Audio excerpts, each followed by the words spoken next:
अस्सलाम वालेकुम। पेशावर में पीएफ बेस पे हमले के बाद आज एक बहुत अहम इजलास था। प्राइम मिनिस्टर, आर्मी चीफ और आला सिविल और मिलिट्री क़यादत इकट्ठी सर जोड़कर बैठी और जो अफ़गानिस्तान के साथ हमने एविडेंस शेयर करनी है उसका जायज़ा भी लिया गया और उसके ऊपर बातचीत भी की गई।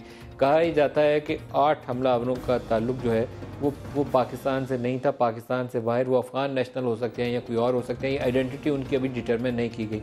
लेकिन उससे भी अहम बात यह है कि जो फुट सोल्जर्स यहाँ से थे, मुकामी थे, 5 जिनके आइडेंटिटी मिल गई, उनके भी प्लानर्स या उनके वो मास्टरमाइंड्स वो सरहद पार बैठे हुए हैं। वो दूसरी तरफ कुन्नड़ नूरिस्तान में उनकी पनाहगाहें हैं जहाँ से बैठ के वो हमलावर हो रहे हैं। वहीं से वो लोग हमला करने आए थे जिन्होंने जनरल सनाउल्लाह न्याजी को शहीद किया था, जिसके हमलावर को, जिसने एग्जीक्यूशन की थी, जिसने असैसिनेट किया था, उसको आज आर्मी चीफ ने सज़ाए मौत उसकी जो है उसकी तौसीक की है। 9 लोगों की तौसीक की है जिसमें जनरल सनाउल्लाह न्याजी के जो असैसिन थे वो भी शामिल हैं। इसके अलावा मस्तूंग में जो सेक्टेरियन किलिंग हुई, एक मस्जिद में सुसाइड अटैक हुआ, उसकी भी तस्दीक हुई।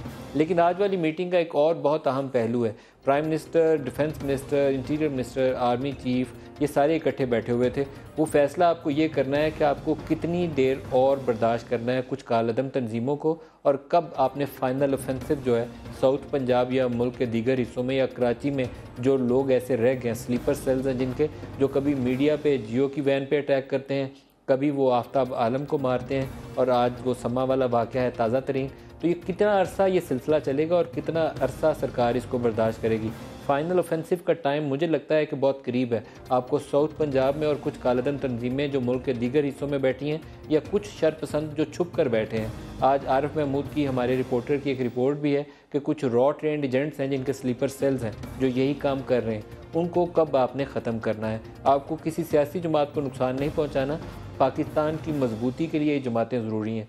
Peoples party, MQM, PMLN, PTI, ये पाकिस्तान की सियासी जमातें हैं, लेकिन इसके अंदर अगर कुछ घुस बैठी हैं तो घुस बैठियों को टारगेट करना चाहिए, जमात को हिट नहीं करना चाहिए। तो आज वाली मीटिंग मेरे ख्याल में बहुत अहम थी, जिसकी ऑफिशियली हमें तफसीलात अभी तक बताई नहीं गई, लेकिन उसमें तमाम ये जो बुनियादी फ़ैसले थे आज की मीटिंग में डिस्कस भी, और फैसला कुन मरहले में भी दाखिल होने के काफ़ी कभी इम्कानात हैं कि आने वाले दिन हमें वो राह दिखाएंगे कि ये आज वाली मीटिंग में क्या फ़ैसले हुए और कौन सी राह हम अपनाने जा रहे हैं।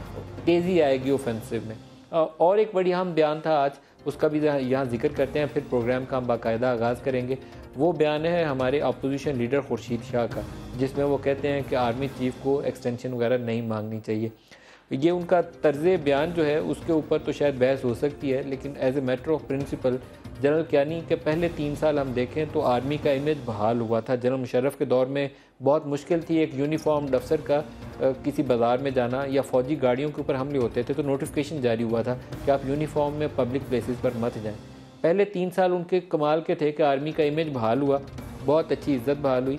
अगले 3 साल जब एक्सटेंशन हुई तो उसके बाद हमारी बेसिस पे अटैक हुए, एबटाबाद वाला वाक़या हुआ और बेशुमार ऐसे वाक़यात हुए। कुछ ऐसे कंस्ट्रक्शन के मंसूबे थे जहां उनकी फैमिली से मुंसलिक कुछ लोगों के नाम सामने आए। तो 3 साल बहुत होते हैं अपनी सर्विसेज को कंप्लीट करने के लिए और कौम की खिदमत करने के लिए। उससे आगे जाके कंट्रोवर्सी शुरू हो जाती हैं। ये ट्रस्ट रखना चाहिए कि इतना बड़ा इंस्टीट्यूशन है तो उसमें एक बाकायदा प्रोसेस है जिसमें बहुत से हमारे काबिल अफसर ऊपर तक पहुँचते हैं, उनमें से किसी एक को चुना जा सकता है। ये बहस लायानी शुरू हुई है, होनी नहीं चाहिए थी, लेकिन बहरहाल ये एक नुक्ता नज़र बहुत से हल्कों में अंदर मौजूद है इस वक्त। आज के प्रोग्राम में हमारे शरीके गुफ्तगू होने जा रहे हैं वसीम अख्तर साहब MQM से, इमरान इस्माइल साहब पाकिस्तान तहरीक इंसाफ से, शेख रोहेल असगर साहब हैं पाकिस्तान मुस्लिम लीग नवाज से। इसके अलावा हम कराची के काउंटर टेररिज्म डिपार्टमेंट से उनके एक अफसर हैं, उनसे कोशिश करेंगे बात करेंगे जो गिरफ्तारियाँ हुई हैं उस हवाले से उनकी तफसीलात लें। वसीम अख्तर साहब आपसे स्टार्ट करते हैं। आपको पहले एक रिपोर्ट दिखाते हैं, ये हमारे नुमाइंदे आरिफ साहब की रिपोर्ट थी जिसको आज हमने चलाया, उसके बाद इसी से गुफ्तगू का आगाज़ करते हैं। सुनाइएगा जी रिपोर्ट। रॉ के एजेंटों खालिद अमान, शफीक, जब्बार और मोहसिन ने सब कुछ उगल दिया। गिरफ्तार एजेंट से मुकम्मल की गई तफ्तीशी रिपोर्ट समा को मौसूल। तफ्तीश हसास इदारों और CTD ने मुकम्मल की। रॉ के एजेंट्स ने दौरान तफ्तीश बताया कि वो 1996 में बैंकॉक के रास्ते भारत गए।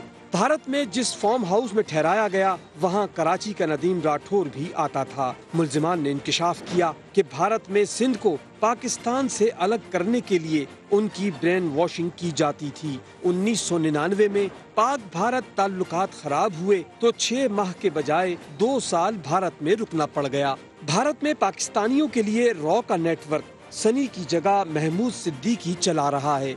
मुल्जिमान ने एतराफ़ किया कि 2008 में महमूद सिद्दीकी की हिदायत पर नॉर्थ नाज़माबाद में बम धमाके किए। मुल्जिमान का कहना था कि आम इंतखाबात से कबल एक रोज में 8 बम धमाके करने वाले ग्रोह में भी शामिल थे।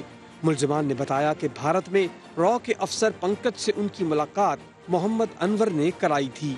भारत जाने के लिए बदीन से मुत्तसिल जाति के इलाके को भी इस्तेमाल किया। रॉ के एजेंट्स ने ये एतराफ़ भी किया कि कत्लो गारतगरी के तमाम अहकामात उन्हें MQM के रहनुमा नदीम नुसरत से मिलते थे। आप इसके ऊपर रद्द-ए-अमल देंगे?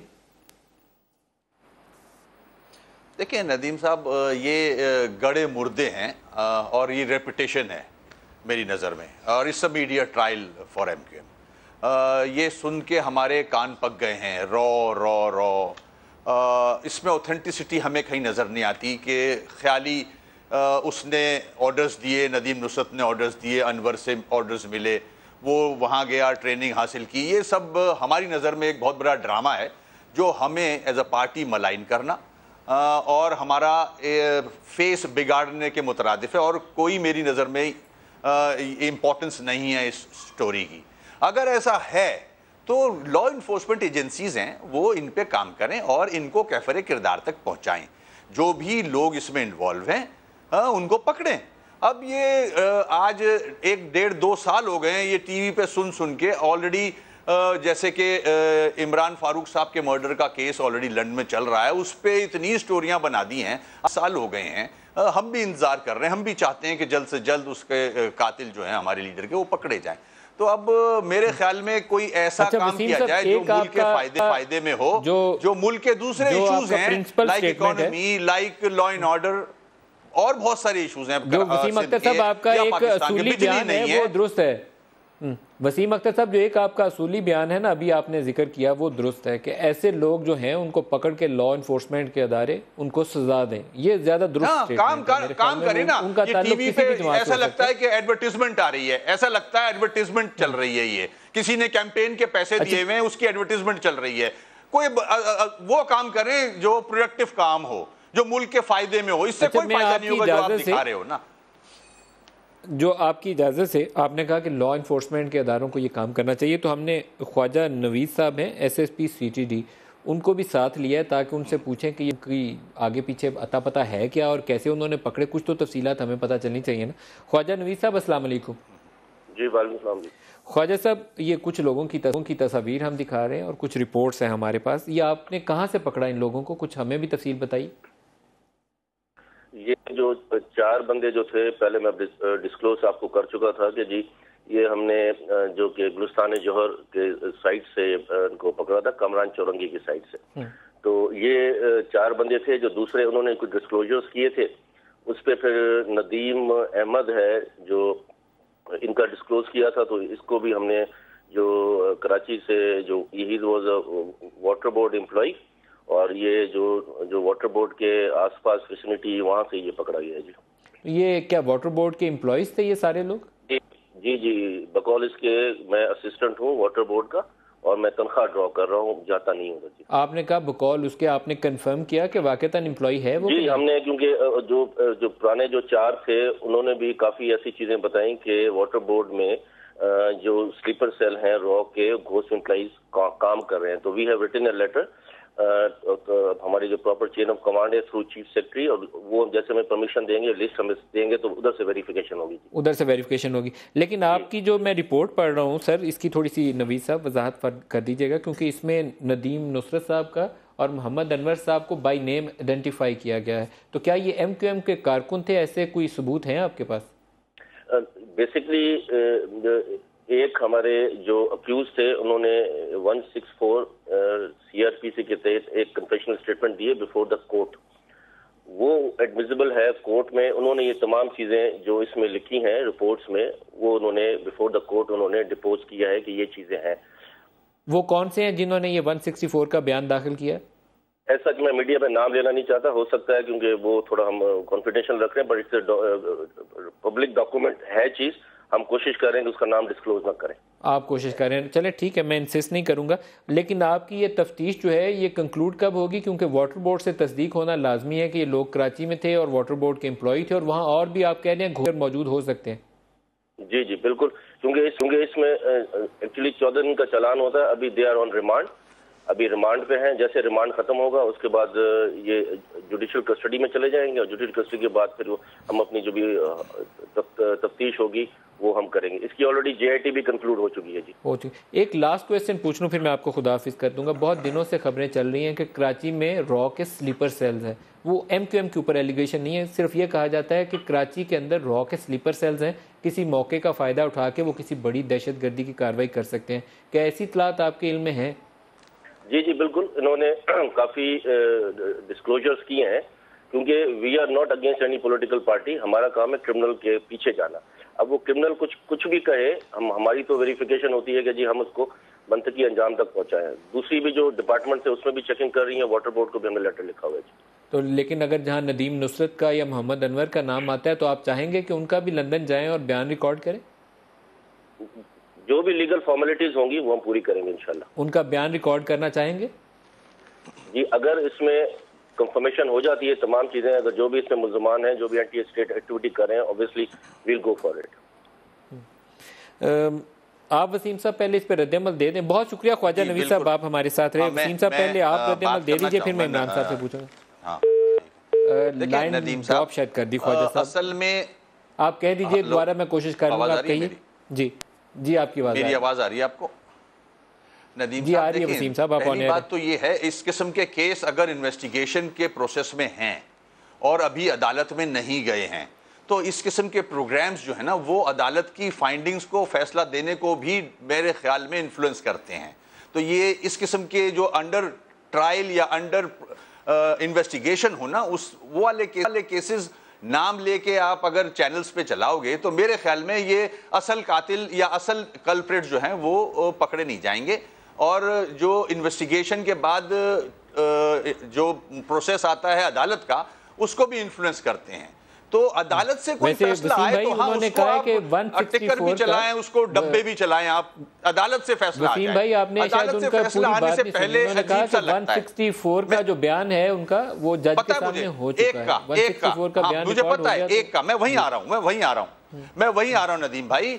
एक का 164 का बयान हो गया, उन्होंने कहा है शामजई का मर्डर आपके सामने है, 6 आदमियों के नाम लिए जा चुके हैं, 6 लोग, और हुकूमत सिंध के जिम्मेदारों ने प्रेस कॉन्फ्रेंसेस की हैं, उस पर 2 दफा MQM की जिम्मेदारी लगाई है कि इन्होंने कत्ल किया, और 3 दफा कलअदम तंजीमों की लगाई है। तो इन्वेस्टिगेशन का तो ये हाल है। मेरे ख्याल में इस प्रोसेस को होने दें, अदालत से जो कंप्लीट फैसला आए वो अवाम के सामने आ जाए। अगर MQM इन्वॉल्व है वो भी अवाम के सामने आ जाए, अगर नहीं है तो वो भी सामने आ जाए। मैं आपको आज डॉन, मैं आप नहीं, एक मिनट ठहर जाए, एक डॉन की खबर सुनाऊंगा मैं आपको। एक डॉन की खबर आज कराची मेट्रोपॉलिटन में है। Offices of 9 banned sectarian groups sealed, Karachi में ये हुआ है, और कोई तकरीबन 62 बैंड आउटफिट्स के दफातर और एक्टिविटीज जारी हैं अरसे से, साल से इस कराची शहर में, जिसकी हम निशानदेही करते रहे हैं, मगर अफसोस कि अब जाके इस पे कान धरा है किसी ने। तो कराची, वनरेबल कराची की डायनामिक्स ही दूसरी हैं। इधर बैंड आउटफिट्स मौजूद हैं, मामले में आपको क्रेडिट जाता है कि आप लोग आवाज उठाते रहे हैं कालअदम तंजीमों के खिलाफ।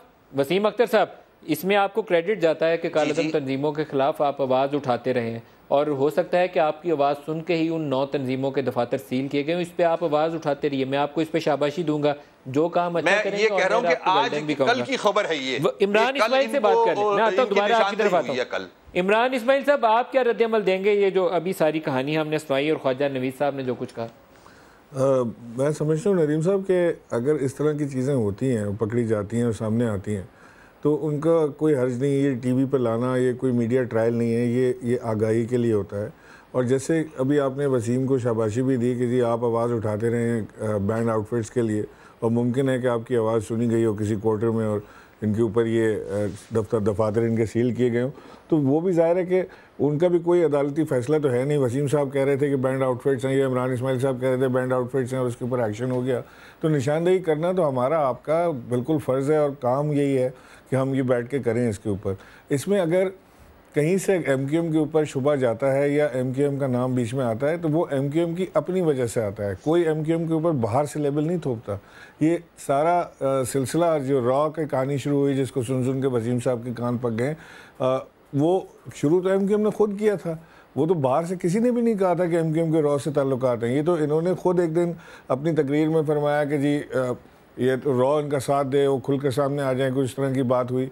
और उसके बाद फिर वो बात से बात चलती गई और फिर पता लगा कि जी वो कई लोग इंडिया भी गए, उन्होंने बाकायदा ट्रेनिंग भी हासिल की और आज MQM का एक ऑफिशियल बयान भी है जिसमें उन्होंने ये एक्सेप्ट भी किया है कि लोग गए हैं इंडिया और ट्रेनिंग भी वहाँ पर हासिल हुई है और उसके ऊपर कई चीज़ों के ऊपर MQM ने माफ़ी भी चाहिए है। तो वो सारी चीज़ें जमा होते होते एक पहाड़ बन जाता है। और मेरा ख्याल है कि ये बात तो वसीम की बिल्कुल ठीक है कि अब इसका फ़ैसला हो जाना चाहिए और फ़ैसला अदालती होना चाहिए और सामने आ जाना चाहिए कि आया कितनी हद तक ये इन्वॉल्वमेंट इसमें MQM की है या और किसी जमात की है या ये इंडिविजुअल बेसिस पे हो रहा है या रॉ खुद से ऑपरेट पाकिस्तान में कर रही है। और इसको बिल्कुल अब क्रश कर देना चाहिए हमें, चाहे उसके अंदर जिसकी भी इन्वॉल्वमेंट मौजूद हो। और इसमें कोई अर्ज नहीं है कि हम जिसको MQM जिसको अपने ख़िलाफ़ मीडिया ट्रायल समझती है ना, इसको मैं ऐसे समझता हूँ कि अगर मिसाल के तौर पे MQM का कोई कारकुन अरेस्ट होता है तो MQM भी अदालती फ़ैसला आने से पहले इसी मीडिया पर आकर बात करती है, प्रेस कॉन्फ्रेंस करती है, शोर मचाती है। ये MQM का हक़ है, किसी भी सियासी जमात का हक़ है कि वो मीडिया पर आए। अच्छा, शेख रुहेल असगर साहब से अभी राय लें। डिफेंस कमेटी को ये हेड करते हैं जो एक तरदीद करूंगा, इमरान इस्माइल की बात की एक तरदीद करूंगा। हमने कहीं ये एक्सेप्ट नहीं किया है MQM ने कि रॉ से ट्रेनिंग लिए, ये कहीं बयान में एक्सेप्टेंस नहीं है। इंडिया और जब एक्सेप्टेंस नहीं है तो माफी का सवाल ही पैदा नहीं होता। मैंने कहा इंडिया गए थे, आपने एक्सेप्ट किया है। आपका बयान ये था कि 92 ऑपरेशन के बाद रॉ से एक्सेप्टेंस की कोई बात नहीं इंडिया गए, ये बयान था। नहीं न्यूज़ वो बयान ये है कि 92 रॉ से ट्रेनिंग के एक्सेप्टेंस नहीं है उसमें कोई भी, और एक्सेप्टेंस नहीं है तो माफी का सवाल जाकर उन्होंने बना ली। अच्छा, शेख रुहेल असगर साहब डिफेंस कमेटी को हेड करते हैं, सबसे पावरफुल ऑफिस है आपके पास, आप बताइए जी। जी बिस्मिल्लाह रहमान रहीम। नदीम मलिक साहब, मैं एक मतलब बहस नहीं करनी चाहिए, हमें इसमें से कुछ हल तलाश करना चाहिए। अब दो बुनियादी बातें मैं आपसे डिस्कस करूंगा। एक तो ये बात कि आपने ऑफिशियल जो थे जो इन्वेस्टिगेशन की, जिन्होंने मुलज़िमों को पकड़ा, आपने उनको लाइन पे लिया और उन्होंने बहुत सारी बातें की। अच्छा, मेरा यहाँ पे एक थोड़ा सा इख्तलाफ तो नहीं है लेकिन खौफ है कि वो उनका फरमाना है कि ये लोग वाटर बोर्ड में काम करते थे, उनके एम्प्लॉय थे। रा के लोग वाटर बोर्ड में काम कर रहे हैं, उनका इसका मतलब एक्सेस है जहां से आप कराची को फीड कर रहे हैं, या वो हेड ऑफिस में बैठे हुए हैं या वो प्रैक्टिकली उसमें काम कर रहे हैं। तो वो तो कुछ भी हरकत कर सकते हैं ना, कुछ भी उस पर। आप इस एक सेकंड के लिए आप जरा थोड़ा सा भूल जाइए कि मैं MQM को इसको मुलव्वस करना चाहता हूं। मुझे तो अपनी फिक्र है, मुझे तो कराची के लोगों की फिक्र है, मुझे तो उन लोगों की फिक्र है जो मासूम लोग वहां रहते हैं, जो वहां कराची के रिहायशी हैं। तो इसमें एक चीज तो कम से कम करें कि इनको ये पता होना चाहिए, कोई रॉकेट साइंस तो थी नहीं, कोई ऐसा सीक्रेट भी नहीं है। जाइए, यू जस्ट वॉक इन और जाके पता कर लीजिए कि ये लोग हैं।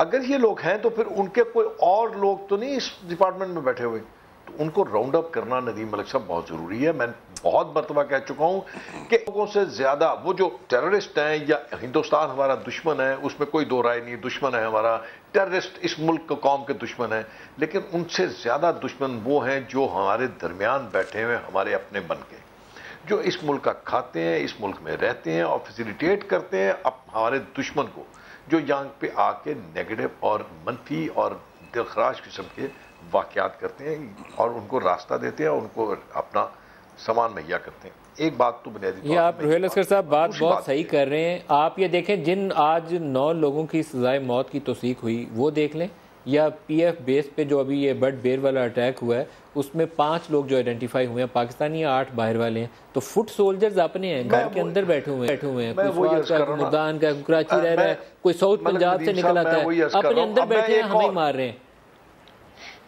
मैं एक और जो बड़ी बुनियादी बात आपसे शेयर करना चाहता हूं, जो मैं आपसे अर्ज करना चाहता हूं कि एक कंट्रोवर्सी आ जाती है। अब देखें, मेरा छोटा भाई है वसीम, बड़ा प्यारा मुझे, बेशक हो एमक्यूएम के साथ है, मैं नहीं कह सकता, लेकिन एक मेरा इनके साथ मरासम थे, हम इकट्ठे असेंबली में रहे, बड़ी इनपुट थी वसीम की। और अब ये आपकी बात से इख्तलाफ कर रहा है, इस बात से ये कह रहा है कि एमक्यूएम का इसके साथ कोई ताल्लुक नहीं है। तो ये बात तो बड़े देर से आप सुन रहे हैं, मैं भी सुन रहा हूं, आप भी सुन रहे हैं, इमरान इस्माइल अपनी बात कर रहा है, वसीम अपनी बात कर रहा है। क्यों ना एक ऐसा मैकेनिज्म बना दिया जाए, कोई ऐसा सिस्टम अडॉप्ट कर लीजिए आप कि जिन लोगों को आप पकड़ते हैं, वसीम अगर उनकी बातें अपने कानों से सुन ले, अपनी आंखों से देख ले, तो मेरे ख्याल में वसीम के लिए बड़ा मुश्किल हो जाएगा डिनाइल करना, ये डिनाइल करना कि इन लोगों ने जब ये कहा। ब्रेक ले लूं, ब्रेक ले लें पहले।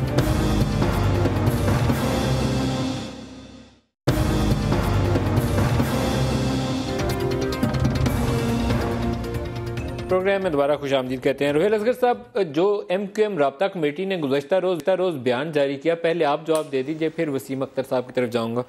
बयान मुझे लगता है कि काफ़ी जानदार बयान है। उस बयान में उन्होंने कहा कि जब 92 ऑपरेशन हो रहा था तो हमारे कुछ लोग जो थे वो इंडिया चले गए, बाकी दुनिया के मुल्कों में भी गए, कुछ इंडिया चले गए। ये एमक्यूएम की पॉलिसी नहीं थी। और आगे जाकर उन्होंने इस्टेब्लिशमेंट से अपील की है कि जैसे बलोचों के लिए आपने एक वो आम माफ़ी का ऐलान किया है, वैसे ही कुछ नरम गोशा जो है वो एमक्यूएम के लिए भी पैदा किया जाए, और ये नेशनल इंटरेस्ट में होगा और उसे वो वेलकम करेंगे। तो मेरे ख्याल में MQM as a political party इसको एम्ब्रेस करना चाहिए। हमें पोलिटिकल पार्टी को नुकसान नहीं पहुंचाना चाहिए। जो मिलिटेंट एलिमेंट्स है, जैसे वसीम साहब ने कहा, कि उन लोगों को पकड़ें और सजा दें। इस पर आप क्या कहेंगे रोहेल असगर साहब? नदीम साहब, मैं बात कर रहा था, उसमें एक मैं हिस्सा जो उस वक्त करना चाह रहा था, आपने ब्रेक में चले गए थे। मैं ये कह रहा था कि अगर ये लोग आज भी, मैं एमक्यूएम के लिए कह रहा हूं कि अगर ये लोग आज भी एक्टिव वर्कर्स हैं एमक्यूएम के, और मतलब एक्टिविस्ट हैं और बड़े हमदर्द हैं, तो मेरे ख्याल में ये एक नमा फिक्री है एमक्यूएम के लिए। और अगर जैसे एमक्यूएम का कहना है कि भाई ये लोग हमारे साथ नहीं है, हमारे वर्कर नहीं है, आप इनको पकड़ें, चाहे जो इनके साथ सुलूक करें, और इनके साथ बदतर सुलूक होना चाहिए, ये इस रायत के काबिल नहीं है। ये तो हर रॉ, मतलब आप समझते हैं कि रॉ के मुतल्लिक जो बात की जा रही है, अगर आप एक चीज छोड़ देते हैं, आप वॉलंटरीली आप आके पेश हो जाते हैं सामने और कहते हैं जी मैंने अपनी बातों से तौबा कर ली और मैं मतलब सीधे रास्ते पे आना चाहता हूं, तो ठीक है, आपका जो असूल, जो कानून है, वो सबके लिए एक जैसा होगा, किसी के लिए फर्क तो नहीं होगा। लेकिन अगर ये आज भी एक्टिवली काम कर रहे हैं रॉ के लिए भी और एमक्यूएम के लिए भी, तो फिर एमक्यूएम को रिविजिट करना चाहिए। एमक्यूएम को फौरी तौर पे, मेरे ख्याल में ये जो लाइन आपने ड्रॉ की है, वसीम साहब से इसका जवाब लेते हैं कि ये जो लाइन ड्रॉ कर रहे हैं शेख रोहेल असगर साहब, आप इसकी वजाहत करेंगे। वो कह रहे हैं कि ये बात ठीक है, लेकिन ये क्या वो आज भी एक्टिव वर्कर हैं एमक्यूएम के साथ कि नहीं है? देखिए, बड़ा अच्छी बात की है रोहेल भाई ने। मैं इस पे बात भी करता हूँ। रोहेल साहब का जो सवाल कह लूँ या बात है, उस पे मेरे इस पे व्यूज़ ये हैं। देखें, ये बहुत आसान है किसी पे इल्ज़ाम लगा देना।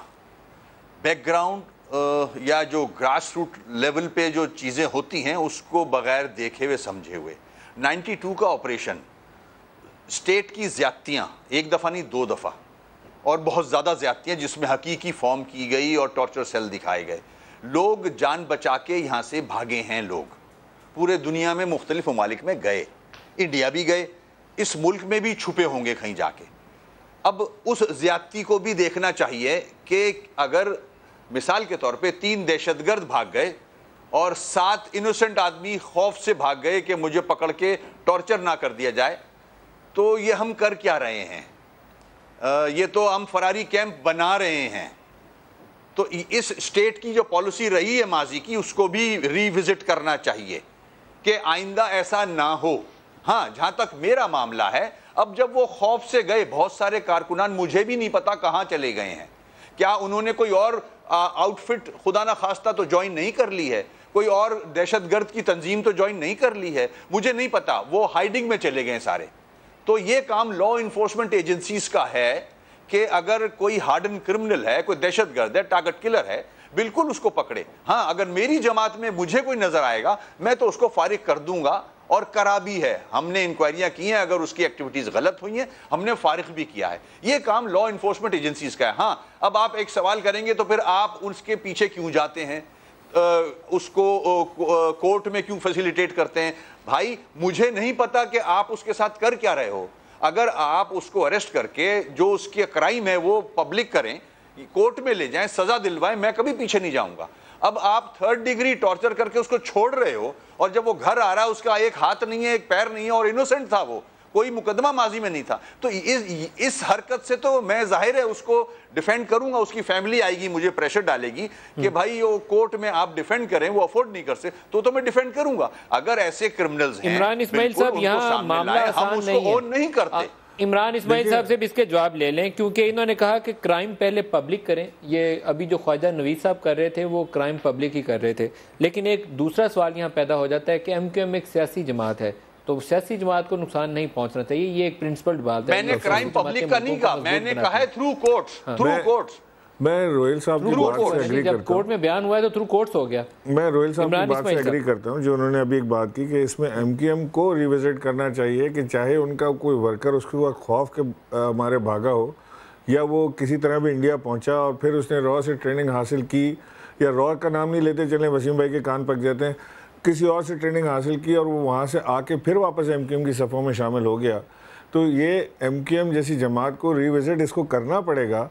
कि जब एक आदमी वहाँ बयान दे रहा है कि जी मैंने इंडिया में जावेद लंगड़ा की टांग पे गोली मारी, गुस्से में हमारी लड़ाई हो गई और फिर उसके बाद मुझे जेल हो गई, और हम दोनों को जेल हो गई, और उसके बाद वहाँ से अनवर साहब जो हैं वो लंदन से आए इंडिया और वहाँ से आके उन्होंने हमारी बेल करवाई, तो ये सारे तो डॉक्यूमेंटेड एविडेंसेस होंगे। और अगर वो लोग आज भी MQM के अंदर शामिल हैं तो ये लम्हा फ़िक्रिया है।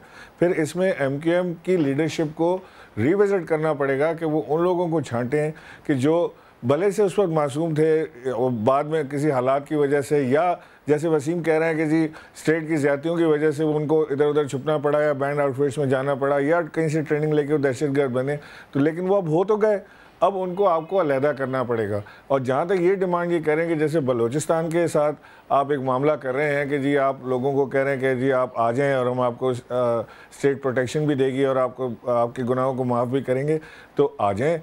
MQM के कौन से लोग हैं जो हथियार डालना चाहते हैं, आके ट्रूथ एंड रिकन्सिलिएशन करना चाहते हैं, बता दें किस किस को मर्डर किया है, कहाँ कहाँ गोलियाँ चलाई हैं, और माफ़ी मांगें, हथियार डालें, और उसके बाद स्टेट जैसे बलूचिस्तान में मामला करी है ऐसे यहाँ से भी मामला कर लेगी।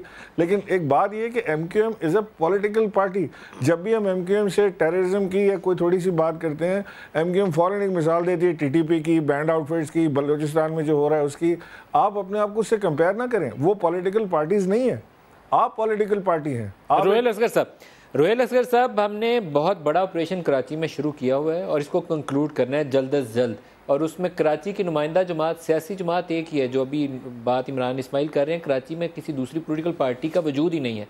तो ये एक चैलेंज है हमारे पास कि सियासी जमात को बचा के भी रखें और सफाई भी हो। नहीं, मैंने ये नहीं कहा किसी दूसरी जमात का वजूद नहीं है, हमारा वजूद है, बल्कि और भी कई जमातें कराची में अगर एक NA 252 की सीट के ऊपर कराची की नुमाइंदा जमात नहीं है, की सीट नहीं देखें ना आप, आपकी अर्बन सिंध की बल्कि कहें, अर्बन सिंध की नुमाइंदा जमात अभी MQM ही है। टोटल सीट्स अगर टोटल नंबर आप देखें, टोटल नंबर ऑफ वोट्स 51 अरकान सिंध असेंबली में बैठे हैं, 20-25 कौमी में बैठे हैं। टोटल नंबर ऑफ वोट्स की मैं बात कर रहा हूं कि जिन लोगों ने आपको वोट डाला ना, वो टोटल नंबर ऑफ वोट्स तो देख लेना, उसमें बहुत बड़ा मार्जिन नहीं है। अच्छा, रोहिल असगर साहब से जवाब लें। रोहिल असगर साहब, आप बताइए कि ऑपरेशन कंक्लूड हो, सफाई भी हो और सियासत को नुकसान भी ना पहुंचे, क्या करेंगे? देखिए, मेरी अपनी सोच जो है बड़ी, मतलब हो सकता है गलत भी होती है, कई दफ़ा मैं गलत रास्ते भी चला जाता हूँ। अंदाज मेरा तो इस तरह रहता है कि मैं पॉजिटिवली बात करता हूँ। देखिए, कराची के साथ एक जुल्म ये हुआ कि कराची को आपने छोड़ दिया, बिल्कुल आपने राइट ऑफ कर दिया हुआ था कराची को बरस से। आप जरा माजी में चले जाए ना, ये जो चीज़ आपने शुरू की ये इससे पहले भी तो हो सकती थी। लेकिन अब मुसीबत ये है कि हम आपस में उलझ जाते हैं, हम सियासी जमातें आपस में उलझ जाती हैं। मैं चाहता हूं मैं इमरान इस्माइल को नीचा दिखाऊं, इमरान इस्माइल की कोशिश है कि वसीम अख्तर को नीचा दिखाए, वसीम अख्तर की कोशिश है मुझे नीचा दिखाए। हम आपस में उलझ जाते हैं और अपने असल रास्ते से भटक जाते हैं। ये एक हकीकत है नदीम मलिक साहब कि कराची में मल्टीपल प्रॉब्लम्स थी। कहीं लियारी की प्रॉब्लम थी, कहीं भत्ताखोरी की प्रॉब्लम थी, कहीं टारगेट किलिंग की थी, कहीं दहशतगर्दी की थी, कहीं सियासी जमातों के जो कारकुन थे वो भटके हुए कत्ल गारत में मुलव्वस थे। अब जब आपने ये काम शुरू किया तो ऑब्वियसली आपको इन सब फोर्सेस से निपटना है, और आप अकेले निपट नहीं सकते। उसके लिए सारी सियासी जमातों को एक पेज पे आना चाहिए था, और चाहिए यह था कि आप शोर न मचाते, आप अपने, अगर आपके साथ कुछ ज्यादती है तो आप उसको बेहतर फोरम पे लेके जाते। जैसे हर सियासी जमात के पास एक फोरम मौजूद था जो कौमी असम्बली का है। कौमी असम्बली में आप अपनी बात करते जो आपकी पूरे मुल्क में सुनी जाती, बल्कि मुल्क से बाहर भी सुनी जाती। ना आपको किसी एम्बेसडर को खत लिखने की जरूरत पेश आती, ना आपको अपने दुख किसी को बताने की जरूरत पड़ती, ना आपको प्रेस कॉन्फ्रेंस की। लेकिन हम अपने रास्ते से हट गए। हमने कराची के साथ वो किया जैसे कराची एक किसी दुश्मन का हिस्सा है, किसी दुश्मन का हिस्सा है, कोई और मुल्क है। तो उसको जब आपने छोड़ा, तो जब आपने वहां से उन लोगों को चुन चुन के बाहर निकालना था, तो उसमें मैं ये नहीं कहता गलतियां भी हुई होंगी, कोई ऐसी खराबियां भी हुई होंगी, कुछ लोग दुरुस्त थे जो गलत रास्ते पे चल रहे थे और उनको पकड़ा, और कुछ सही लोग थे जिनको पकड़ लिया गया और उसको छोड़ दिया गया उनको। अब इसमें कोई दो राय नहीं नदीम साहब कि अगर आज आप कराची को देख लें तो मेरे ख्याल में कराची, आज का कराची कल की कराची से मुख्तलिफ है। ब्रेक से वापस आते हैं तो और बात करते हैं।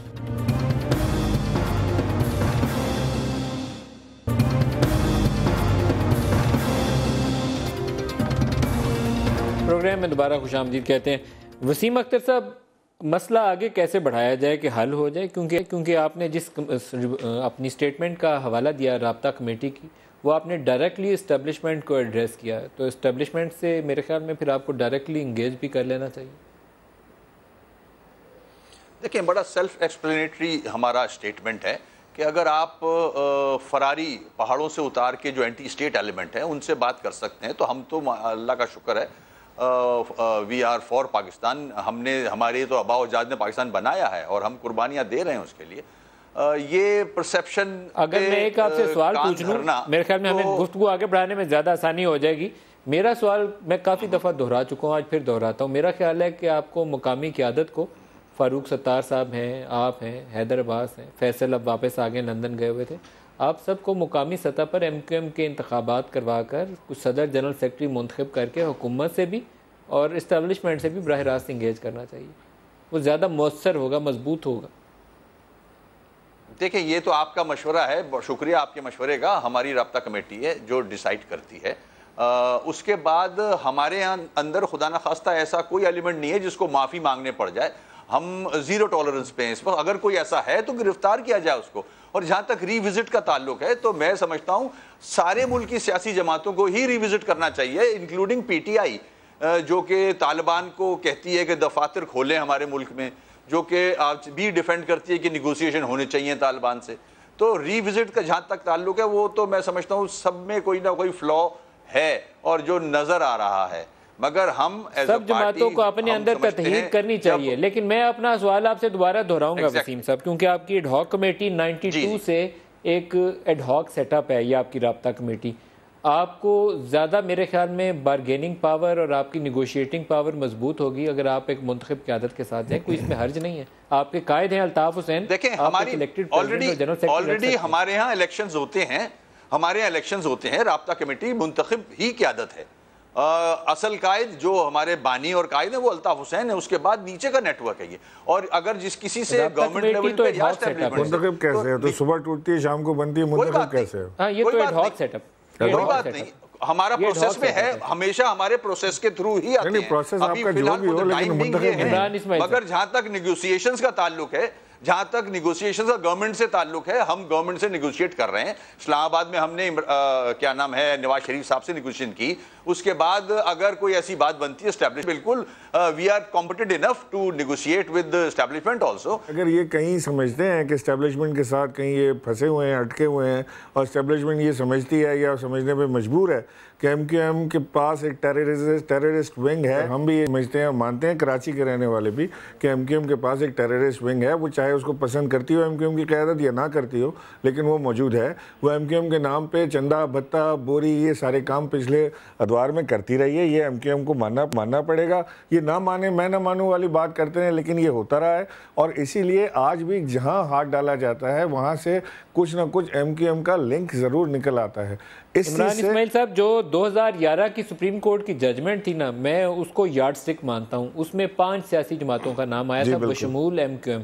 एमक्यूएम का हिस्सा ज्यादा इसलिए नजर आता है कि एमक्यूएम अर्बन सिंध की नुमाइंदा जमात है, तो इनकी तादाद भी उसी परसेंटेज से ज्यादा नजर आती है। लेकिन 5 जमातें थी, पीपल्स पार्टी भी थी, उसमें जमात इस्लामी भी थी, उसमें सुन्नी तहरीक भी थी, एएनपी भी थी। अब मसला ये है कि आपको मिलिटेंट विंग्स तो साफ करने हैं, वो घुस बैठी हैं। मैं नहीं कहता नदीम साहब, हम एमनेस्टी तो नहीं दे सकते ना एमक्यूएम को। एमक्यूएम क्या चाह रही है? क्या एमनेस्टी मांग रही है कि जी जैसे आप ये कौन होते हैं एमनेस्टी देने वाले? हम नहीं दे सकते। मैं पाकिस्तानी हूं, ये क्या बात हुई? आप किससे मांग रहे हैं एमनेस्टी? एमनेस्टी मांग रहे हो तुम? ये तो खुद उंगली का इंतजार कर रहे हैं। आप एमनेस्टी मांग रहे हो? खुद एस्टैब्लिशमेंट की उंगली का इंतजार कर रहे हैं कि एमनेस्टी दी जा रही है, वही एमक्यूएम को भी दी जाए। Is that what you want? अपने आप वर्ड्स रिवाइज करो ना, क्या कह रहे हो आप? बीजेपी का छोड़ो, या तो आप डिक्लेयर कर देंगे जी हाँ, जो आपकी राबता कमेटी का बयान है, देखे ये आपके भी बाकी में लोग सारे वापस आ गए। इंतजार में है फौज की, एस्टैब्लिशमेंट की। तो ये किसी को अलग है, कौन किसके इंतजार में है? फौज जब आती है उसकी गोद में तो आप लोग बैठते जाते हो। 6 साल 8 साल मुशर्रफ की गोद में आप बैठे, हम तो नहीं बैठे। वहां से वजारतें आपने ली, हमने तो नहीं ली वजारतें। मतलब हंसी आती है इनकी बातों पे, हंसते रहो, लेकिन बैठे वहीं गोद में हो, पले बड़े उधर ही हो, इंजेक्शन टीके वहीं से लगे जिसको आज काट रहे हो। मैं तो इनको कंसीडर भी नहीं करता हूं, मैं समझता किसी जगह कंसीडर नहीं करता, क्योंकि ये करने से क्या होता है? ये बड़ी तल्ख हकीकत है आपके लिए कि आप एक वो फोर्स है जो बाहर जा रही है, तो गुरु होने वाला इस्माइल साहब आपका, शेख रुहेल असगर साहब आपका, सबका बहुत शुक्रिया। आज के लिए इतना ही, इजाजत दीजिए। खुदा हाफिज।